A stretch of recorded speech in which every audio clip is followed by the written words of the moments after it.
당신은 너무 오랫동안 그것을 짊어지고 있습니다. 나는 그 짐이 보입니다.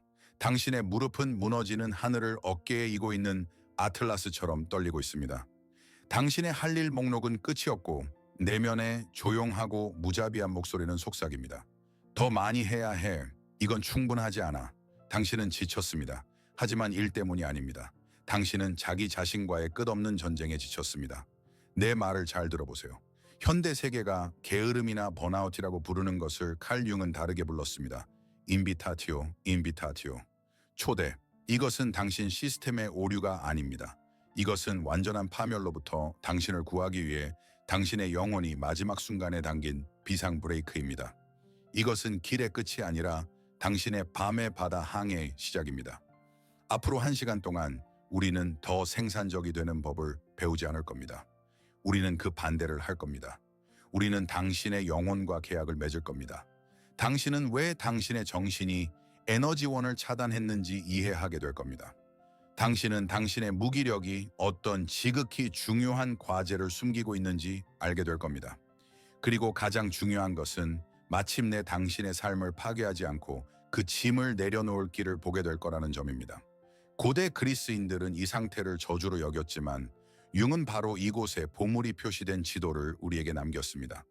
만약 당신의 영혼이 수년간 당신에게 외쳐온 것을 들을 준비가 되었다면 그저 숨을 내쉬세요. 시작합니다.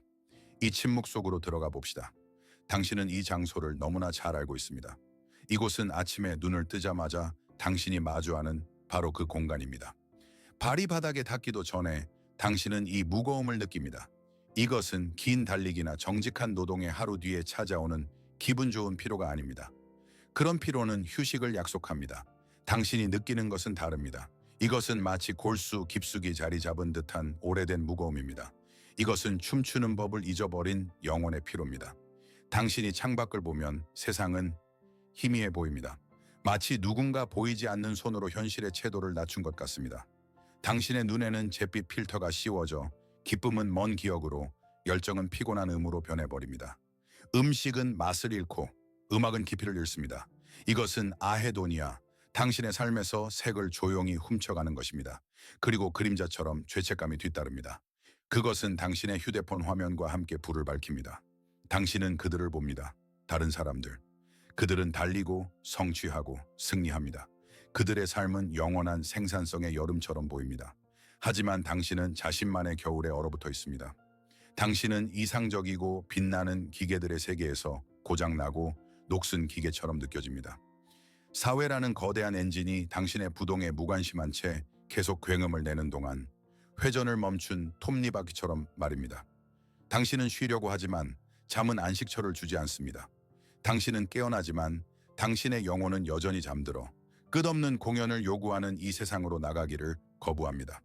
당신 방의 침묵은 평온을 가져다 주지 않고 말하지 못한 질문들로 귀를 먹먹하게 짓누릅니다. 당신은 여기에 물리적으로 존재하지만 내면에서는 불길을 거부하는 바람을 기다리며 거대하고 고요한 바다를 표류하고 있습니다. 그리고 바로 그렇기 때문에 지금 당장 당신은 내면의 비평가가 잠재우는 소리를 들어야 합니다. 당신은 괜찮습니다. 당신은 고장나지 않았습니다. 당신은 결함이 없습니다. 당신의 탈진은 나약함의 징후가 아닙니다. 그것은 인간의 본성에 반하는 규칙을 가진 게임에서 당신이 너무 오랫동안 강했다는 증거입니다. 당신의 피로는 질병이 아니라 완전한 붕괴로부터 당신을 보호하려는 당신 유기체의 건강하고 맹렬한 시도입니다. 당신은 연구기관이 되려고 했지만 당신은 살아있는 영혼입니다. 주위 세상을 보세요. 자연이 눈 아래에서 멈출 때 우리는 그것을 게으르다고 비난하지 않습니다. 우리는 숲이 자라기를 멈췄다고 소리치지 않습니다. 우리는 그것을 겨울이라고 부릅니다. 나무는 11월에 잎을 떨어뜨린 것에 대해 사과하지 않습니다. 그것은 자신의 벌거벗음을 부끄러워하지 않습니다.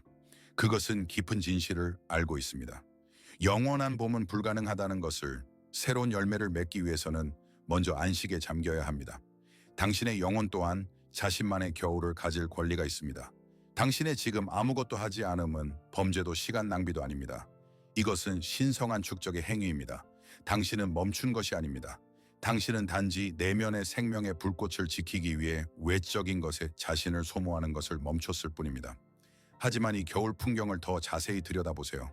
눈의 하얀 침묵 아래에서 뿌리는 그 어느 때보다 더 빠르고 깊게 자랍니다. 여기에 당신 상태의 위대한 역설이 숨어 있습니다. 당신은 공허함, 탈진, 완전한 무기력을 느낍니다.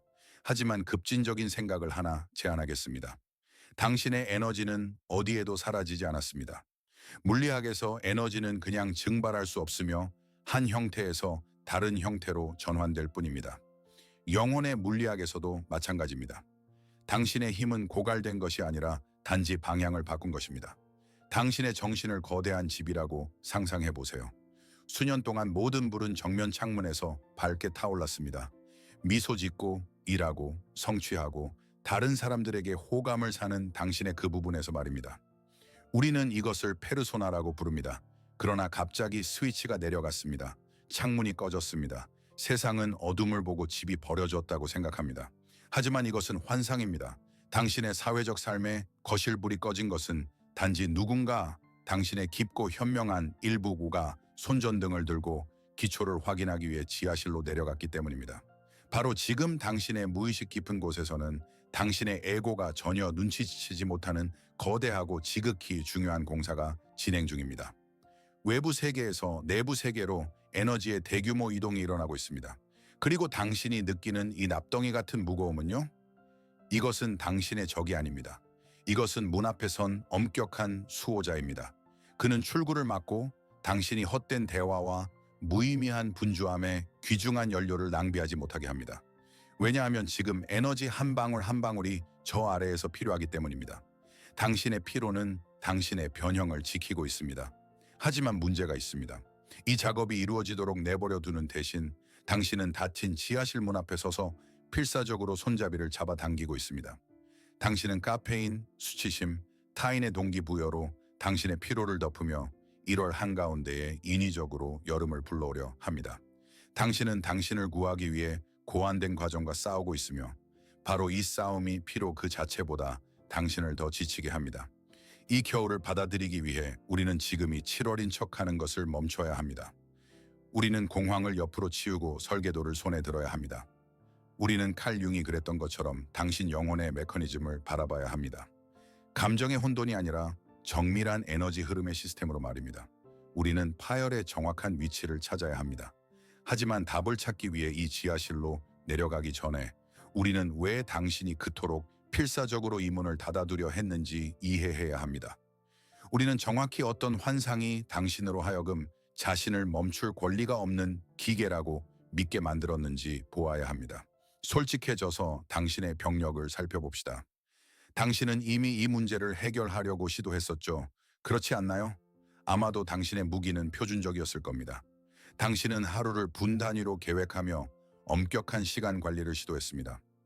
당신은 화학적으로 엔진을 가동시키려 카페인 복용량을 늘렸습니다. 당신은 성공한 사람들이 화면에서 당신에게 그저 정신 차리고 남들이 잘 때 일하라고 소리치는 동기부여 영상을 봤습니다. 어쩌면 해변에서의 일주일이 배터리를 재충전해 주길 바라며 휴가를 냈지만 떠날 때보다 더 허탈한 상태로 돌아왔을지도 모릅니다. 그런데도 당신은 여기 있습니다. 피로는 어디에도 가지 않았습니다. 왜일까요? 왜냐하면 이 모든 방법들은 진단의 근본적인 오류에 기반하고 있기 때문입니다. 당신은 영적 위기를 행정적인 도구로 치료하려 합니다. 당신은 형이상하게 물류를 적용하려 합니다. 당신이 하는 일은 반창고와 새 다이어리로 영혼의 개방 골절을 치료하려는 시도와 같습니다. 우리는 태양의 영웅 원형에 사로잡힌 문화 속에 살고 있습니다. 항상 정점에 있고 항상 승리하며 항상 빛나는 존재. 이 문화는 당신의 정신이 선형적인 메커니즘이라고 당신을 설득했습니다. 연료를 붓고 페달을 밟고 결과를 얻으라고. 만약 기계가 멈추면 걷어차거나 기름칠하거나 의지력으로 달리게 하라고. 현대 세계는 병적으로 멈춤을 두려워합니다. 그것은 당신에게 어떤 멈춤이든 고장이며 어떤 슬픔이든 즉시 수정해야 할 코드의 오류라는 아이디어를 팔았습니다. 그래서 당신은 자신에게 말합니다. 정신 차려. 당신은 규율을 채찍처럼 사용합니다.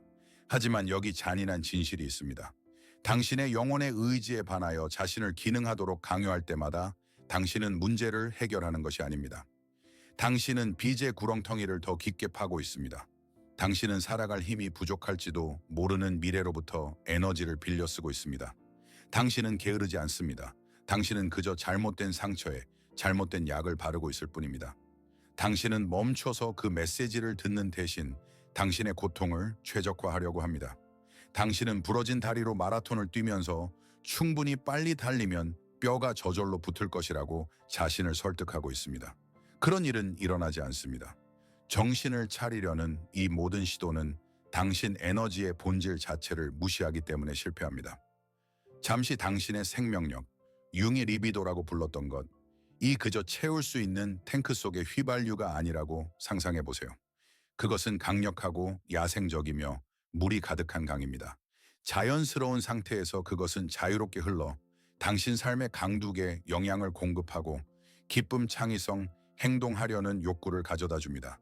하지만 지금 당신의 내면 풍경을 보세요. 강은 흐르지 않습니다. 그것은 멈춰 있습니다. 왜일까요? 당신이 댐을 건설했기 때문입니다. 이 댐은 수년에 걸쳐 세워졌습니다. 그 돌 하나하나는 당신이 자신의 것으로 받아들인 타인의 기대입니다. 나는 해야만 한다. 나는 의무가 있다. 나는 권리가 없다. 나는 좋은 사람이 되어야 한다. 나는 강해야 한다. 라는 단어가 새겨진 거대하고 차가운 바위덩어리들. 당신은 당신 영혼의 자연스러운 흐름을 막았습니다. 왜냐하면 이 강이 너무 예측 불가능하고 너무 혼란스럽고 너무 당신이 만들려 했던 그 깔끔하고 살균된 세상에는 너무 진짜라고 두려워했기 때문입니다. 그리고 지금 이런 일이 벌어지고 있습니다. 물이 차오릅니다. 벽에 가해지는 압력은 엄청납니다. 당신의 진정한 본성, 억압된 욕망, 당신의 그림자, 흘리지 못한 눈물과 부르지 못한 노래, 이 모든 것이 믿을 수 없는 힘으로 댐을 압박합니다. 벽이 갈라집니다. 콘크리트가 신음합니다. 그리고 여기에 당신 상태에 가장 큰 환상이 숨어 있습니다. 당신은 힘이 없다고 생각합니다. 당신은 기운이 빠졌다고 느낍니다. 하지만 그것은 거짓말입니다. 바로 지금, 이 순간에도 당신은 엄청난 양의 에너지를 소모하고 있습니다. 하지만 당신은 그것을 창조에, 전진에, 삶에 쓰는 것이 아닙니다.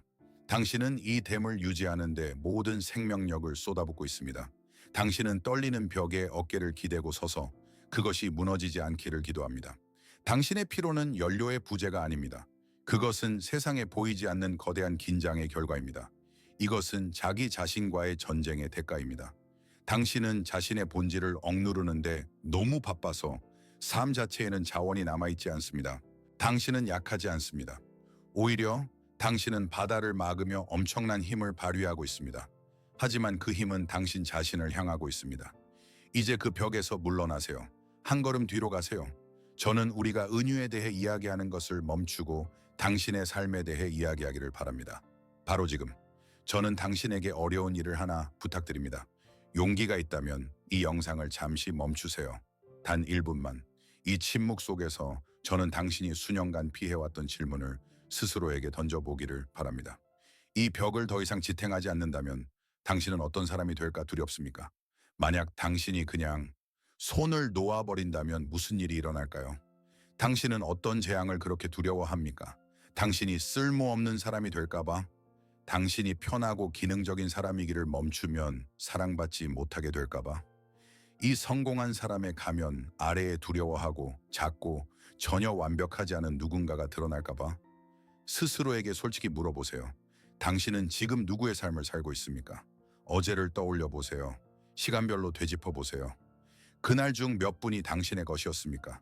당신의 상사, 당신의 아이들, 당신의 구독자, 당신의 의무감이 아닌 무겁고 납덩이 같은 나는 해야 한다가 아니라 순수하고 살아있는 나는 원한다는 충동에서 비롯된 행동을 얼마나 했습니까? 아마 당신은 무서운 공허함을 발견할지도 모릅니다.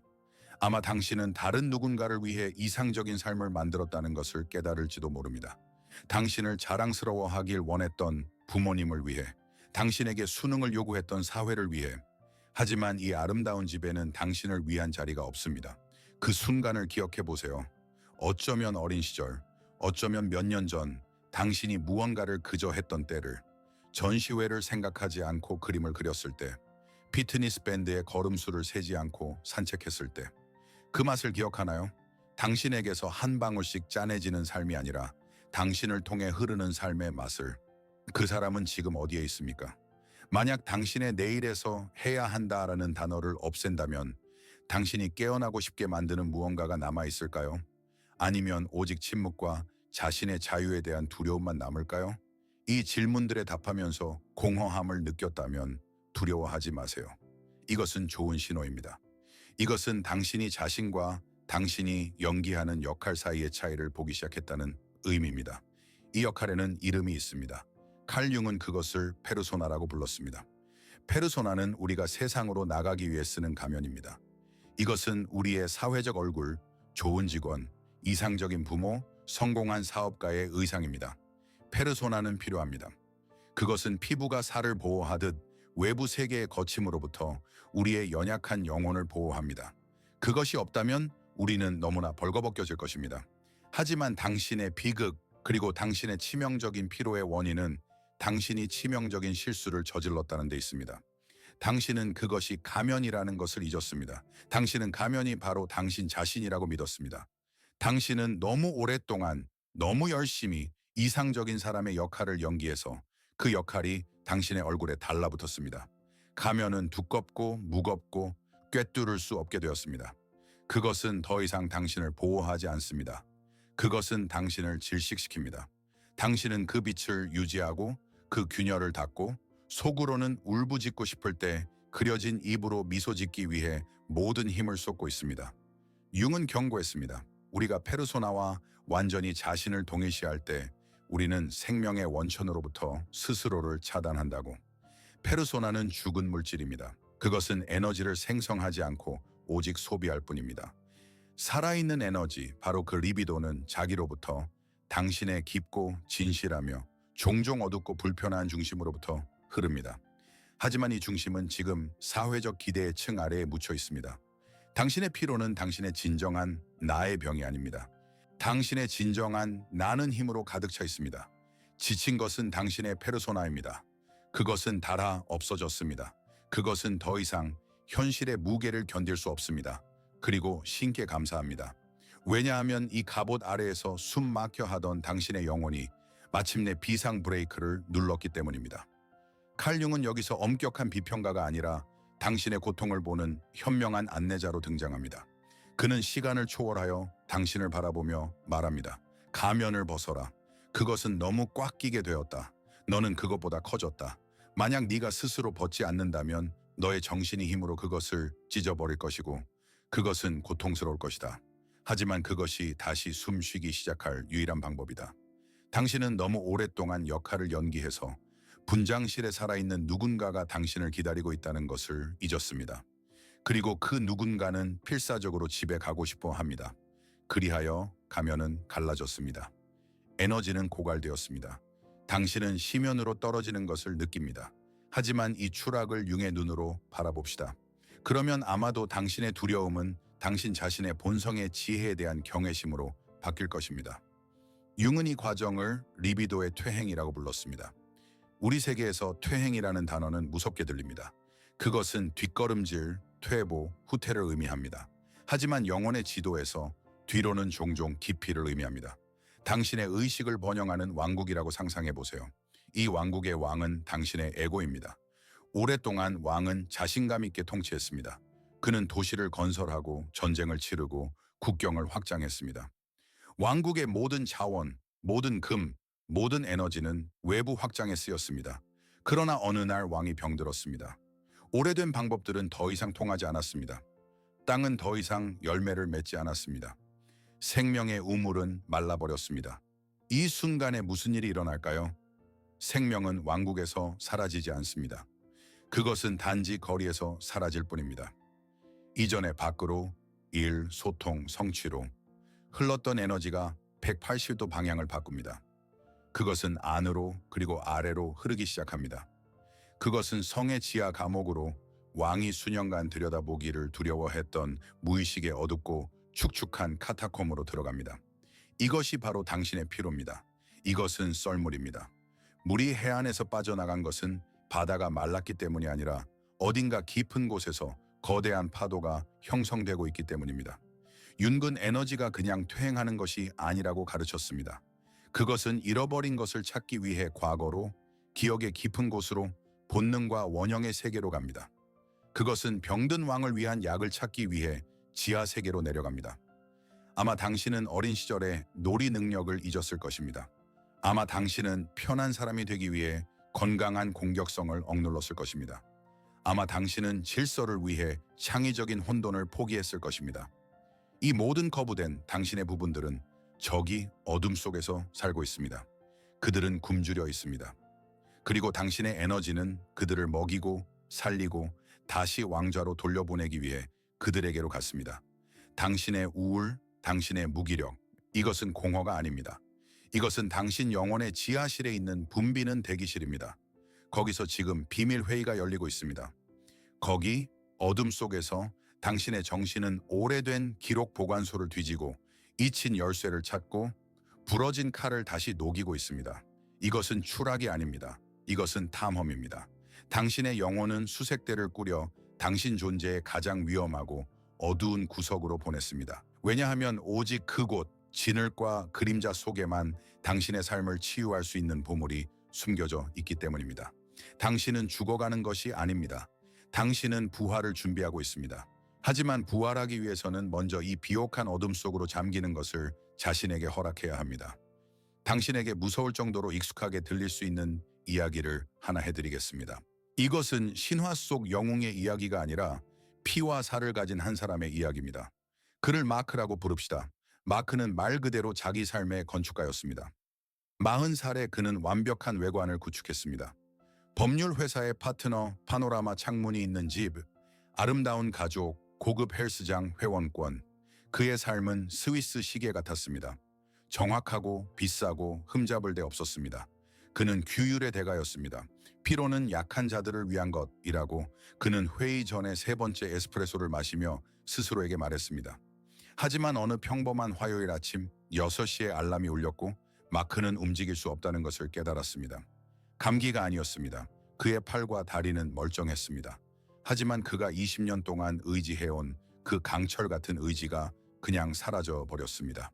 그는 침실에 완벽하게 하얀 천장을 바라보며 누워 있었고 얼음 같은 공포가 그를 덮치는 것을 느꼈습니다. 그는 일어나야만 했습니다. 고객과의 미팅이 있었습니다. 계획이 있었습니다. 하지만 그의 몸은 파업을 선언했습니다. 첫 주는 지옥이었습니다. 마크는 미쳐가고 있다고 생각했습니다. 그는 업무 메일을 읽으려 했지만 글자들이 흐릿해졌습니다. 그는 억지로 조깅을 하러 나가려 했지만 거실까지만 가서 소파에 쓰러졌습니다. 그의 에고, 그의 내면의 왕은 히스테리를 부렸습니다. 너는 실패자야. 모든 걸 잃을 거야. 일어나. 하지만 에너지는 사라졌습니다. 강은 말라버렸습니다. 의사들은 어쩔 줄 몰라 말했습니다. 번아웃입니다. 휴식이 필요해요. 하지만 휴식은 도움이 되지 않았습니다. 마크는 어둡고 끈적한 무기력의 구덩이에 빠졌습니다. 날들은 잿빛 덩어리로 합쳐졌습니다. 그는 살아있는 시체처럼 느껴졌습니다. 하지만 바로 그곳, 구덩이의 바닥, 완전한 침묵 속에서 그의 야망의 소음이 마침내 잦아들었을 때 이상한 일이 일어나기 시작했습니다. 어느 날 집안을 목적 없이 배회하던 그는 차고에서 오래된 물건이 담긴 상자를 우연히 발견했습니다. 거기에는 먼지 쌓인 스케치북이 있었습니다. 그의 스케치북. 그가 마지막으로 손에 든 것은 12살 때였습니다. 그때 그는 화가가 되는 것을 꿈꿨지만 아버지는 그림으로는 가족을 먹여 살릴 수 없다고 말했습니다. 그리고 마크는 잊었습니다. 그는 변호사가 되기 위해 화가를 죽였습니다. 그는 스케치북을 펼쳤습니다. 오래된 종이 냄새가 암모니아처럼 그의 코를 찔렀습니다. 그의 손이 저절로 연필을 향해 뻗었습니다. 그는 걸작을 그리려던 것이 아니었습니다. 그는 그저 종이 위에 연필심을 움직이기 시작했습니다. 선 하나, 또 하나, 그림자. 그리고 갑자기 그는 그것을 느꼈습니다. 가슴 속에서 가늘고 희미하게 느껴지는 온기의 흐름을.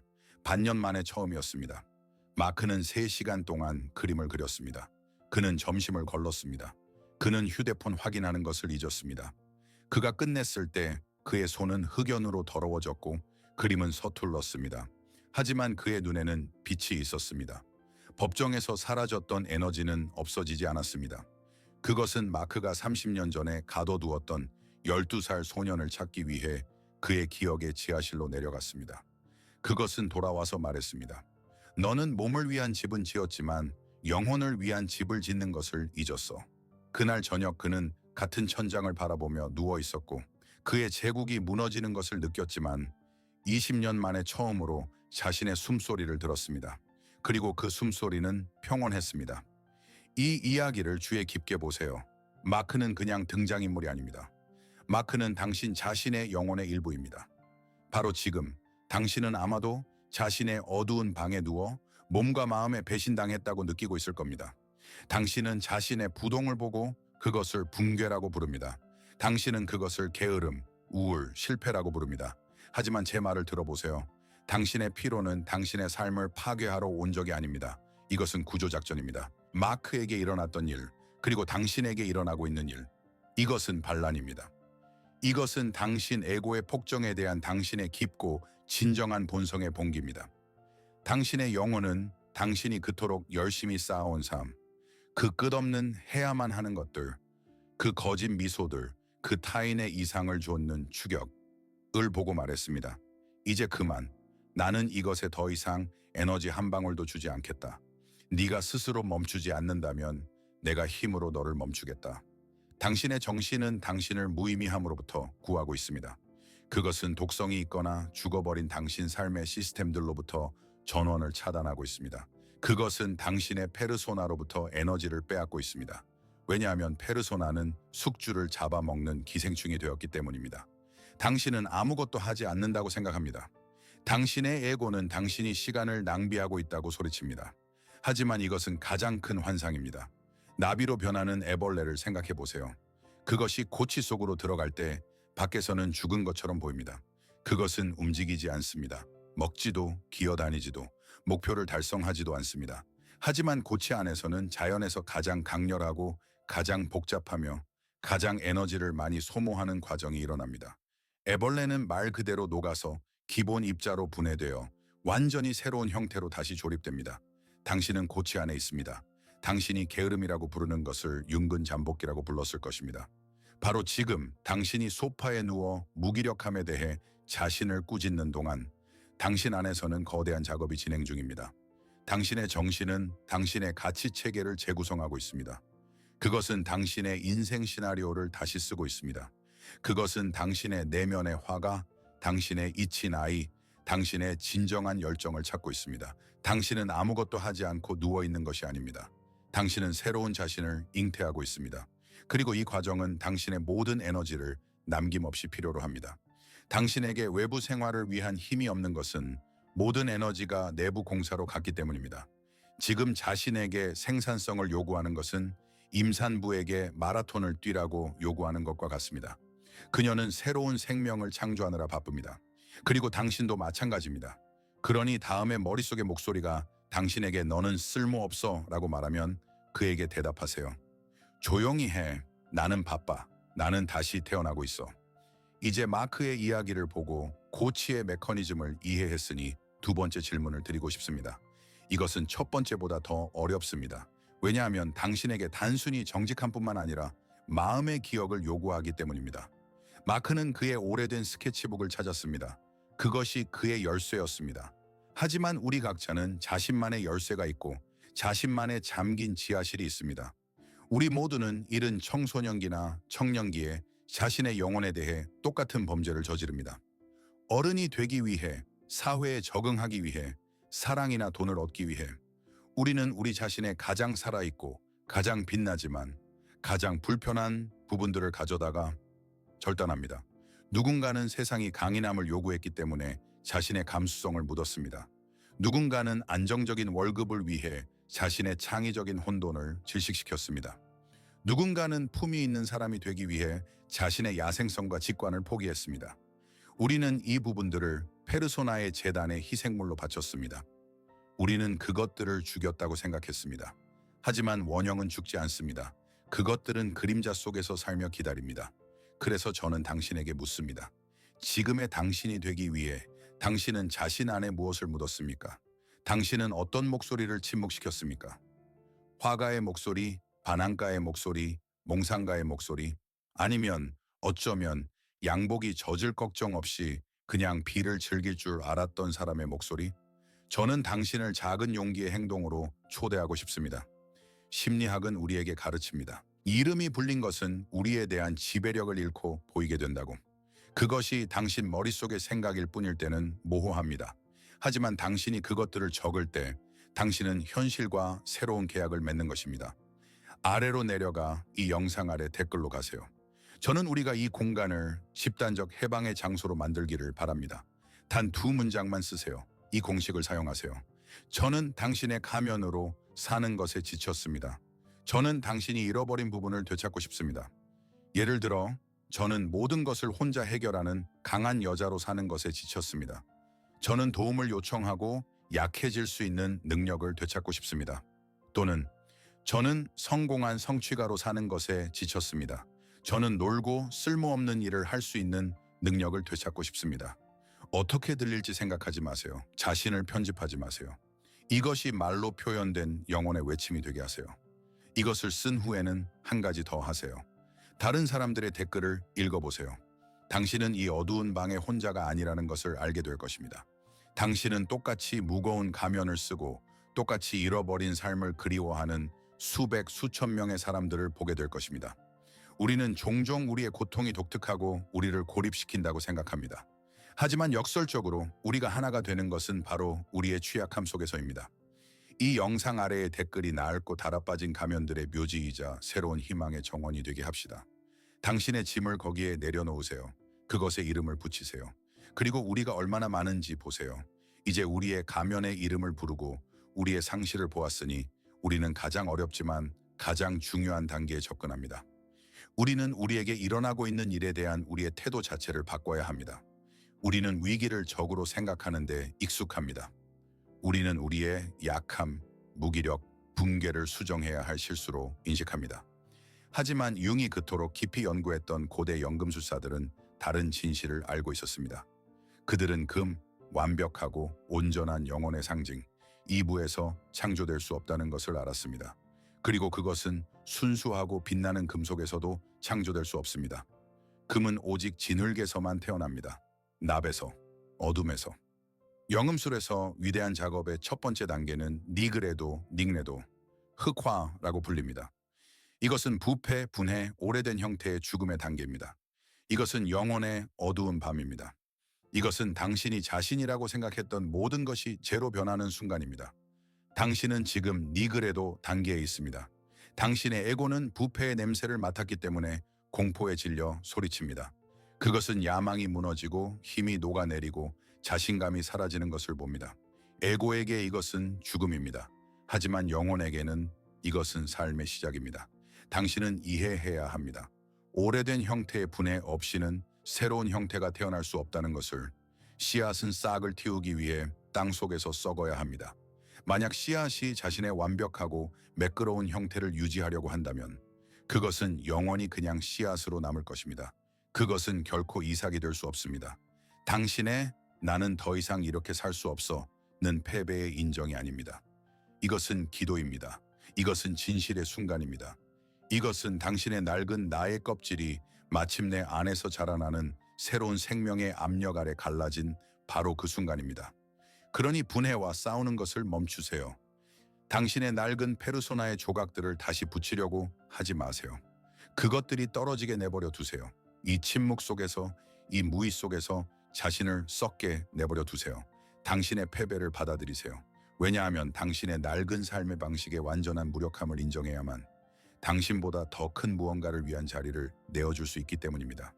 당신이 지금 느끼는 것, 이 무거움, 이 흑암, 이것은 끝이 아닙니다. 이것은 당신의 영혼이 바로 지금 당신의 미래의 금을 단련하고 있는 원료, 프리마 마테리아입니다. 당신의 에고에게 부패의 냄새가 나는 것은 당신의 자기에게는 귀중한 비료입니다. 만약 니그레도가 상태라면 행동은 무엇일까요? 아무것도 할 수 없을 때 무엇을 해야 할까요? 답은 역설적입니다. 하는 것을 멈춰야 합니다. 당신의 삶을 지배하는 원형을 바꿔야 합니다. 우리는 삶의 전반부를 영웅의 기치 아래 살아갑니다. 영웅의 과제는 세상을 정복하는 것입니다. 그는 에고를 구축하고 용과 싸우고 보물 경력, 지위, 가족을 얻습니다. 영웅은 의지, 극복, 칼을 통해 행동합니다. 그의 좌우명은 승리 아니면 죽음입니다. 하지만 당신은 영웅의 칼이 부러진 선에 도달했습니다. 용들은 더 이상 당신을 두려워하지 않고 보물은 기쁨을 주지 않습니다. 당신은 부러진 칼 조각을 휘두르려 하지만 그것은 당신을 지치게 할 뿐입니다. 당신의 위기는 영웅의 시대가 끝났다는 신호입니다. 현자가 무대에 올라야 합니다. 현자는 세상을 정복하지 않습니다. 그는 그것을 이해합니다. 현자는 흐름과 싸우지 않습니다. 그는 흐름이 됩니다. 영웅은 외부 환경을 자신의 계획에 맞게 바꾸려 합니다. 현자는 순간의 진실에 맞게 자신을 바꿉니다. 당신의 지금 과제는 무기를 내려놓는 것입니다. 싸움은 더 이상 통하지 않습니다. 당신의 피로를 이기려는 모든 시도는 자신의 영혼에 대한 공격 행위입니다. 당신은 자신을 이길 수 없습니다. 왜냐하면 이 전쟁에서는 패자도 당신일 것이기 때문입니다. 싸움 대신 당신은 그림자를 통합하는 기술을 익혀야 합니다. 그림자는 당신이 가치 없는 것으로 자신에게서 거부했던 모든 것입니다. 당신의 약함, 당신의 게으름, 당신의 취약함, 당신의 휴식에 대한 필요. 영웅은 이 자질들을 경멸했습니다. 하지만 현재의 그것들은 귀중한 자원입니다. 당신의 약한 부분을 경멸이 아닌 호기심으로 바라보세요. 아마도 당신의 게으름은 악덕이 아니라 당신이 잘못된 길로 가고 있다는 것을 아는 몸의 지혜일 것입니다. 아마도 당신의 무기력은 정신이 나는 이 게임이 마음에 들지 않아. 나는 빠지겠어 라고 말하는 방식일 것입니다. 당신의 그림자를 받아들이세요. 그것을 식탁에 초대하세요. 자신에게 말하세요. 그래, 지금 나는 약해. 그래, 지금 나는 비효율적이야. 그리고 이것도 나야. 그리고 여기에도 가치가 있어.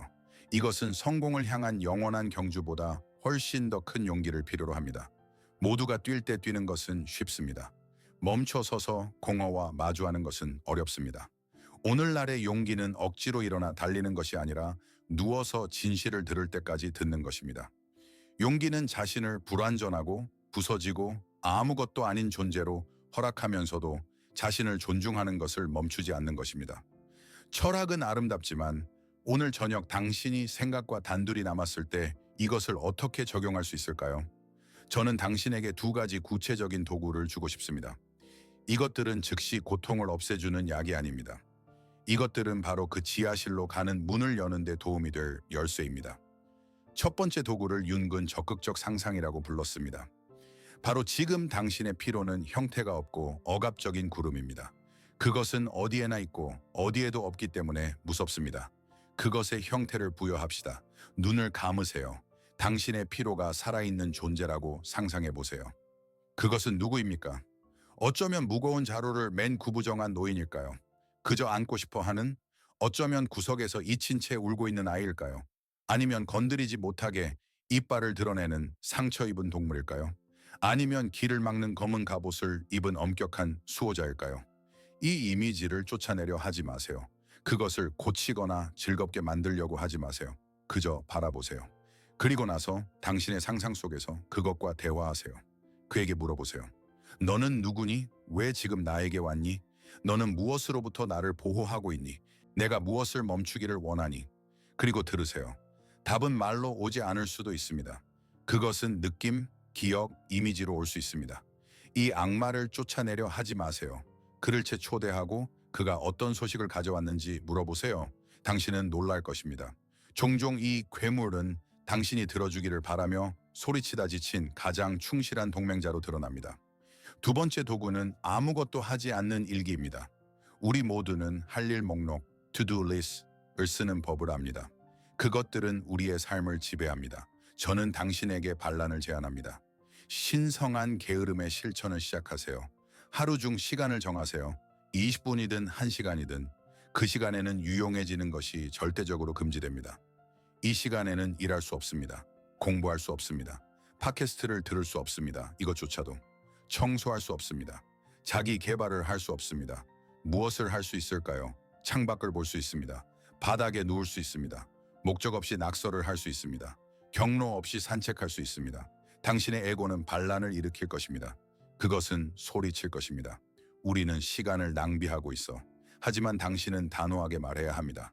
아니, 우리는 뿌리에 물을 주고 있어. 바로 이 침묵의 순간들, 해야 한다는 압박이 사라질 때 당신의 영혼이 말하기 시작합니다. 바로 이 틈새로 생명이 스며듭니다.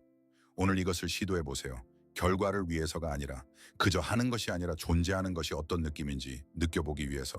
그리고 당신이 자신에게 이 멈춤을 허락할 때, 당신이 달리기를 멈추고 당신의 침묵과 마주할 때, 저는 당신이 한 가지를 듣기를 바랍니다. 저는 당신이 이 말들을 당신 마음 가장 깊은 곳, 부족하다 하는 영원한 두려움이 사는 곳으로 받아들이기를 바랍니다. 당신은 충분히 했습니다. 당신은 충분히 오래 싸웠습니다. 당신은 충분히 많이 견뎠습니다. 당신은 한 사람이 짊어지기 위한 것이 아닌 무게를 어깨에 짊어졌습니다. 당신은 그 짐을 내려놓을 권리를 얻었습니다. 우리는 삶이 거래라고 우리를 설득하려는 세상에 살고 있습니다. 우리가 매일 아침 생산성, 유용성, 타인의 기준에 대한 수능을 통해 우리의 존재 권리를 사야 한다고. 하지만 저는 이 회개가 거짓말이라고 말하기 위해 여기에 있습니다. 당신의 가치는 당신의 다이어리에 있는 체크 표시의 수로 측정되지 않습니다. 그것은 당신의 계좌에 있는 숫자로도, 박수 소리의 크기로도 측정되지 않습니다. 당신의 가치는 상수입니다. 그것은 당신이 태어나서 아직 아무것도 하지 못했을 때 절대적이었고, 당신이 힘없이 누워있는 지금도 절대적입니다. 당신의 존재는 갚아야 할 빚이 아닙니다. 그것은 받아들여야 할 선물입니다. 당신은 그저 존재할 신성한 권리가 있습니다. 아무것도 생산하지 않지만 하늘을 지탱하는 산처럼 존재할 권리. 그저 자라는 나무처럼 존재할 권리. 당신은 이 위대하고 숨쉬는 우주의 일부이며, 우주는 불필요한 것을 창조하지 않습니다. 만약 당신이 여기에 있다면 그것은 당신이 필요하다는 의미입니다. 바로 이런 모습으로, 지치고 부서지고 진짜인 모습으로. 그러니 당신의 위기를 고장으로 보는 것을 멈추세요. 당신의 멈춤을 부끄러워하는 것을 멈추세요. 당신에게 일어나고 있는 일은 퇴보가 아닙니다. 이것은 당신 의식의 업그레이드입니다. 당신의 영혼은 당신이 그것을 위해 지은 작은 삶에 비해 너무 커졌습니다. 당신의 낡은 피부가 솔기 따라 찢어지는 것은 당신이 말라가기 때문이 아니라 당신이 자라고 있기 때문입니다. 이 위기는 당신의 새로운 나의 진통입니다. 고통스럽나요? 네. 무서운가요? 물론입니다. 하지만 이것은 끝이 아닙니다. 이것은 당신이 살아있고 당신의 내면의 지혜가 당신을 온전함으로 이끌고 있다는 증거입니다. 당신은 조각으로 부서지는 것이 아닙니다. 당신은 하나로 모이고 있습니다. 당신은 약하지 않습니다. 갑옷 입은 기계들의 세상에서 자신을 취약하게 허락하는 데는 엄청난 힘이 필요합니다. 그리고 그 힘은 당신에게 있습니다. 당신은 충분히 했습니다. 이제 삶이 당신을 위해 무언가를 하도록 허락하세요. 우리는 이 1시간 동안 긴 길을 왔습니다. 우리는 당신 영혼의 지하실로 내려갔고 페르소나의 유령을 만났으며 당신의 피로의 눈을 들여다보았습니다. 그리고 이제 이 여정의 끝에 서서 모든 실을 하나의 튼튼한 매듭으로 묶어봅시다. 이 주요 교훈을 기억하세요. 당신의 고통은 실수가 아닙니다. 당신의 어둠은 빛의 부재가 아닙니다. 당신의 피로는 당신의 자기로부터의 크고 끈질기고 필사적인 부름입니다. 그것은 집으로 돌아와 라고 말하는 목소리입니다. 당신은 너무 멀리 타인의 영토, 해야 한다와 의무의 영토로 갔습니다. 그리고 당신의 영혼은 사랑하는 어머니처럼 당신이 무시할 수 없는 유일한 방법으로 당신을 다시 불렀습니다. 그것은 당신에게서 잘못된 방향으로 더 나아갈 힘을 빼앗았습니다. 우리는 어둠 속에서 아무것도 보지 못하기 때문에 어둠을 두려워합니다. 하지만 씨앗이 싹을 틔우는 것은 바로 흙의 어둠 속에서입니다. 생명이 잉태되는 것은 바로 자궁의 어둠 속에서입니다. 당신의 새로운 인격이 지금 태어나고 있는 것은 바로 당신 무의식의 어둠 속에서입니다. 이것을 우울이나 게으름이라고 부르는 것을 멈추세요. 이것을 당신의 위대한 귀환이라고 부르세요. 당신은 자신이 부서졌다고 생각했습니다. 하지만 진실은 부서진 것은 오직 당신의 새 장뿐이라는 것입니다. 당신의 가면이 부서졌습니다. 당신의 통제에 대한 환상이 부서졌습니다. 하지만 당신 내면에 진짜 살아있고 느끼는 중심, 당신은 부서지지 않았습니다. 당신은 이제 막 진정으로 깨어나기 시작하고 있습니다. 당신에게 막다른 길처럼 보였던 것이 사실은 문입니다. 길의 끝처럼 보였던 것이 집으로 가는 그 커브였습니다. 당신은 죽어가는 것이 아닙니다. 당신은 허물을 벗고 있습니다. 그리고 이 과정은 평온, 시간, 침묵을 필요로 합니다. 자신에게 이것을 주세요. 관용으로서가 아니라 신성한 필요로서. 그리고 저는 당신에게 약속합니다. 이 겨울은 영원히 지속되지 않을 것입니다. 언젠가 눈은 녹을 것입니다. 그리고 그것이 일어날 때 당신은 알아볼 수 없을 정도로 변한 세상을 보게 될 것입니다. 당신 에너지의 90%를 댐을 유지하는데 더 이상 쓸 필요가 없는 삶을 상상해 보세요. 억압에 쓰였던 그 모든 엄청난 힘이 갑자기 해방되었다고 상상해 보세요. 그것은 당신의 창의성, 당신의 관계, 당신의 단순한 일상적 존재 속으로 쏟아져 들어갈 것입니다. 당신은 깨어날 것이고 가슴의 무거움은 사라질 것입니다. 당신은 거울을 보고 성공한 사람의 가면이 아니라 당신의 얼굴, 살아있고 평온하고 진짜인을 보게 될 것입니다. 당신은 더 이상 연기할 필요가 없을 것입니다. 당신은 더 이상 방어할 필요가 없을 것입니다. 이 새로운 삶에서 해야 한다는 단어는 사랑한다는 단어에게 왕좌를 내어줄 것입니다. 당신은 가난이나 비난에 대한 두려움 때문이 아니라 흥미와 열정으로 일할 것입니다. 당신은 힘이 다해 쓰러졌기 때문이 아니라 당신의 몸을 사랑하기 때문에 쉴 것입니다. 색이 돌아올 것입니다. 음식 맛이 돌아올 것입니다. 음악이 돌아올 것입니다. 당신은 다시 어린 시절처럼 결과를 생각하지 않고 놀 수 있을 것입니다. 영원히 잃어버렸다고 생각했던 자발성이 오랜 친구처럼 당신에게 돌아올 것입니다. 그리고 어느 날 아침 당신은 알람이 울리고 의무가 당신을 전쟁터로 부르기 때문에 깨어나는 것이 아닐 것입니다. 당신은 햇살 한 줄기가 베개에 떨어졌고 이 하루를 보고 싶은 참을 수 없는 욕구를 느꼈기 때문에 깨어날 것입니다. 당신은 삶이 너무 흥미로워져서 잠들어 있을 수 없기 때문에 깨어날 것입니다. 그날은 올 것입니다. 그저 기다리세요. 그저 숨 쉬세요. 그저 존재하세요. 하지만 당신이 이 새벽을 기다리는 동안 한 가지 중요한 것을 알아두세요. 우울의 가장 큰 거짓말은 당신이 어둠 속에 혼자라는 생각입니다. 다른 모든 사람들은 잘 해내고 있고 오직 당신 혼자만 대열에서 이탈했다는 생각. 이 영상 아래의 숫자를 보세요. 당신과 다른 사람들이 오늘 남긴 댓글을 보세요. 이 닉네임들 각각의 뒤에는 당신처럼 아픈 살아있는 심장이 있습니다. 각 아바타 뒤에는 가면을 쓰는 것에 지쳐서 집으로 가는 길을 찾고 있는 사람이 있습니다. 바로 지금 이 순간에도 지구 곳곳에서 수천 명의 사람들이 화면 앞에 앉아 당신과 같은 것을 느끼고 있습니다. 우리는 멈추는 법을 배우는 한 세대입니다.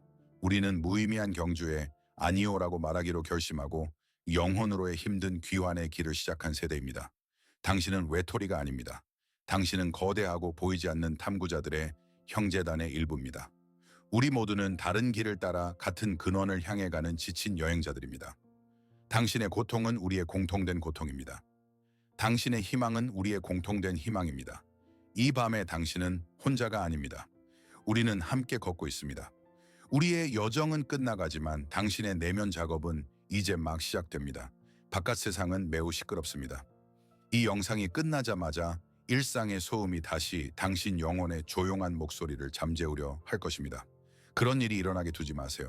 만약 오늘 당신이 들은 것이 당신에게 울림을 주었다면 우리와 함께 하세요. 구독 버튼을 사회적 제스처가 아니라 아리아드네의 실로 생각하세요. 피상적인 의미와 타인의 기대에 미로해서 길을 잃지 않기 위해 그것을 붙잡으세요. 당신이 항상 이 깊이와 이해의 공간에 접근할 수 있도록 구독하세요. 그리고 만약 당신이 당신의 겨울을 받아들일 준비가 되었다면, 만약 당신이 죄책감 없이 멈추는 것을 자신에게 허락한다면 이 영상에 좋아요를 누르세요. 이것이 당신의 작지만 확고한 자기 긍정의 행위가 되게 하세요. 이것이 당신이 휴식에 대한 권리와 치유에 대한 권리를 받아들인다는 표시가 되게 하세요. 우리 채널 전체의 나침반이 되는 칼 융의 말을 기억하세요. 밖을 보는 자는 잠을 자고 안을 보는 자는 깨어난다. 당신은 다른 사람들의 삶을 보며 충분히 오래 잠을 잤습니다. 이제 눈을 뜨고 자신의 내면을 들여다볼 시간입니다. 당신의 에고에게는 좋은 꿈을, 당신의 영혼에게는 좋은 깨어남을,